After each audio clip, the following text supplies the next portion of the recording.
नमस्कार, मैं पुष्पांजलि केवी स्टूडियो के तरफ से आप सभी दर्शकों का हार्दिक अभिनंदन करती हूँ, स्वागत करती हूँ।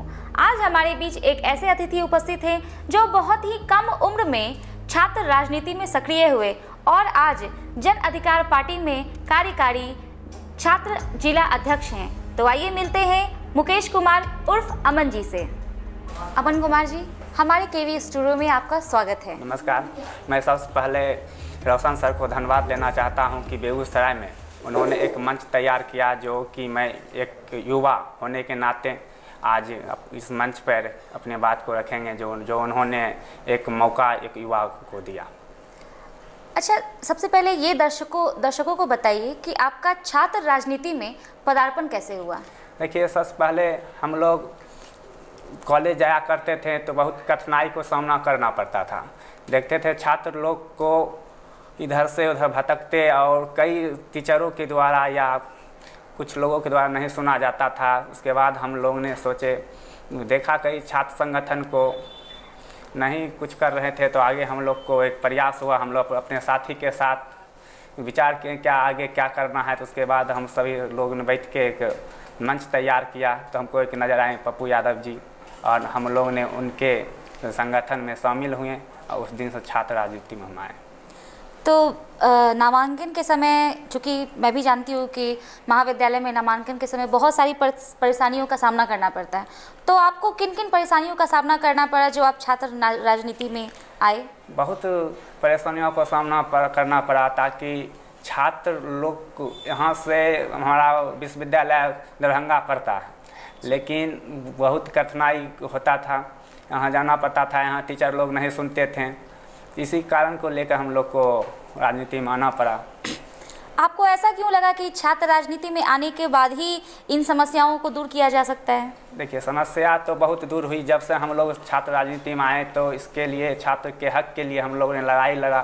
उसके बाद हम महाविद्यालय से वहाँ से के पदाधिकारी से मिले, उसके बाद कई समस्या को अवगत कराएं, और अभी तक मैं छात्र के हितों के लिए लड़ रहा हूँ और उनका परेशानियों को सावधान कर रहा हूँ। किसी छात्र के लिए पढ़ाई के समय, एक उम्र होता है पढ़ाई का, उस समय छात्र राजनीति में आना कहाँ तक आपकी समझ से उचित है? देखिए, राजनीति में आना नहीं आना चाहिए, लेकिन आना पड़ा। छात्र लोग को के लिए सेवा करना मेरा मुख्य उद्देश्य था कि हम लोग सेवा करें जनता का और छात्र लोगों का। अक्सर देखा गया है कि माता पिता अपने बच्चों को डॉक्टर बनाना चाहते हैं, इंजीनियर बनाना चाहते हैं, और आपकी रुझान राजनीति की तरफ हुई, तो माँ बाप की क्या प्रतिक्रिया थी आपका राजनीति में जाने के लिए? देखिए, माँ बाप तो चाहें कि पढ़े या इंजीनियर या कोई अपना करियर बनावे, लेकिन हम जैसे देखें कि बेगूसराय में स्थिति होने, एक युवा होने के नाते हमको आगे आना पड़ा। अच्छा जी, ये बताइए कि पढ़ाई के साथ साथ राजनीति भी करना, दोनों में बैलेंस बनाना कितना कठिन रहा?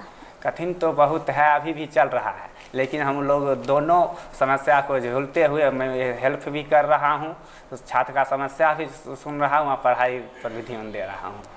एक छात्र से विशेष जन अधिकार पार्टी में शामिल होने में किन किन परिस्थितियों का सामना करना पड़ा? देखिए, पहले तो हम लोग ने बहुत परेशानियों को सामना किया। उसके बाद हम लोग ने पहले कार्यकर्ता के रूप में मैं जन अधिकार पार्टी में शामिल हुआ।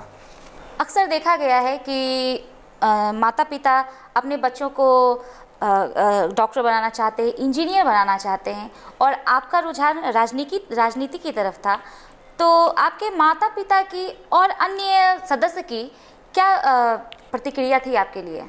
देखिए, मेरी प्रक्रिया मेरे माता पिता की पढ़ाई था, लेकिन उन्होंने प्रयास किया, आगे भी हम लोग प्रयास कर रहे हैं कि पढ़ाई कर रहे हैं, लेकिन कई समस्या को देखते हुए एक युवा होने के नाते मैं एक युवा का छात्र का और समाज सेवा करने का मौका खोज रहा था, और हमें मिला, तो हम सेवा भी कर रहे हैं छात्र और युवाओं का। और मैं कठिनाई तो बहुत हुई, लेकिन अभी माता पिता का जो मतलब सहयोग मिल रहा है, वहाँ से हम लोग राजनीति कर रहे हैं। मैं ये जानना चाहूँगी और दर्शक भी ये जानना चाहेंगे कि महाविद्यालय में छात्रों को किन किन समस्याओं की समस्याएं उत्पन्न होती है और आप जिनको दूर करना चाहते हैं?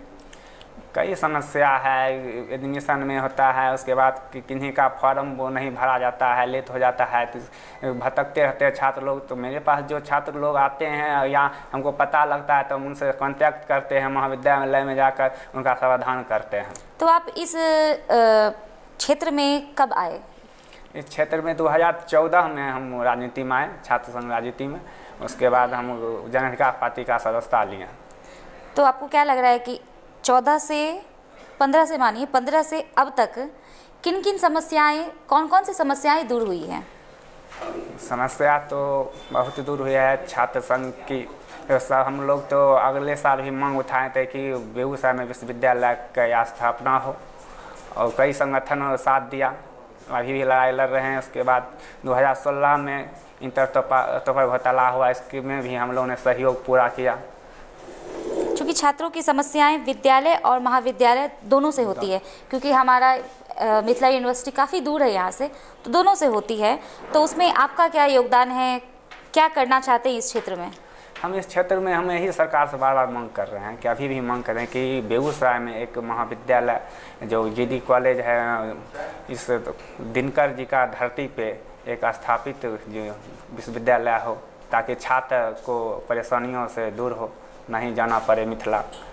क्योंकि गाड़ी का भी समस्या बहुत है, इसके लिए जाना पड़ता है लड़की लोग को, छात्र लोग को, और सभी को बहुत परेशानियां झेलना पड़ता है। तो ऐसी कोई सुविधाएं छात्रों के लिए नहीं है जो विश्वविद्यालय का काम यहाँ से कोई ऐसा एक लिंक जुड़ा हुआ नहीं है? अभी तो लिंक नहीं जुड़ा हुआ है, किसी को कोई बताने के लिए कि इस कॉलेज में नहीं तैयार है, इतना समस्या है छात्रों के बीच। तो छात्रों के समस्या में शिक्षकों का क्या योगदान है?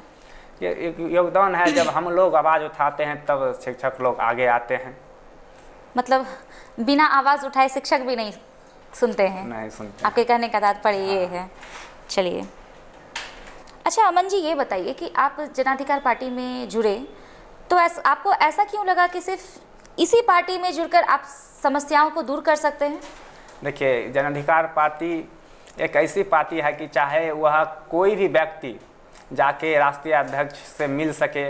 अभी हम देखते हैं कई संगठन हैं जो कि अभी राष्ट्रीय अध्यक्ष या कोई विधायक जी से हम मिलने के लिए नहीं मिल पाते हैं, लेकिन हमारे माननीय जो राष्ट्रीय अध्यक्ष पप्पू यादव जी हैं, चाहे कोई भी व्यक्ति हो, चाहे यह बिहार का हो या यूपी का हो या कहीं का हो, उन्होंने सबसे मिलते हैं, समाधान निकालते हैं और हर समय वो लोगों के बीच रहते हैं। चाहे वह उसको घर पे जाना पड़े, चाहे या किसी और घर के पे जाते, हर जिला का दौरा करते। हम यही देखकर माननीय पप्पू यादव जी का कामों को देखकर हम लोगों ने जन अधिकार पार्टी का सदस्यता लिया।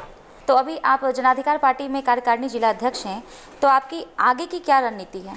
देखिए, आगे की यही अभी कार्यकारिणी जिला अध्यक्ष बनाया गया है। आगे हम काम देख के और माननीय सांसद उन्होंने, हम चाहते हैं कि आगे, अभी तो फिलहाल हम जिला अध्यक्ष ही रहना चाहते हैं। आगे अगर मौका मिला तो अगर आला कमान अथी करेंगे तो आगे हम भी प्रयास करेंगे आगे जाने के। चलिए, हम बहुत बहुत शुभकामनाएं आपको देते हैं। मैं चाहूँगी कि आप हमारे युवा विद्यार्थियों को और युवाओं को कुछ संदेश दें।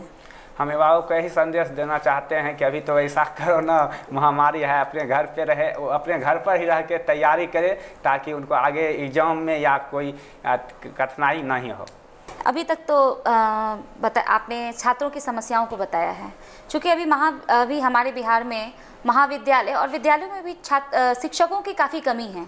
तो इस विषय में आपकी टीम क्या कर रही है?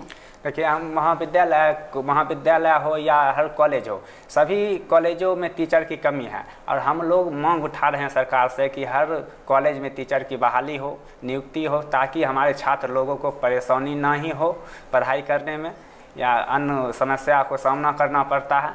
हम लोग मांग 2016 से ही कर रहे हैं कि सभी कॉलेजों और विश्वविद्यालयों में टीचर का बहाली निकाला जाए। तो आपकी जो मांग है वो क्या फुलफिल हुई है? हम लोगों ने कई बार शिक्षा मंत्री जी से भी मिले हैं, लेकिन अभी तक तो कोई प्रयास नहीं निकला है। आगे भी हम लोग आंदोलन करेंगे। आपको क्या लगता है कि इसमें कहीं ना कहीं कोई कमी रह गई है? बहुत कमी है, छात्रों के लिए बिहार में खास करके बहुत कमी है। चलिए, अच्छा, अमन जी, आप हमारे केवी स्टूडियो में आए, आपका बहुत बहुत धन्यवाद।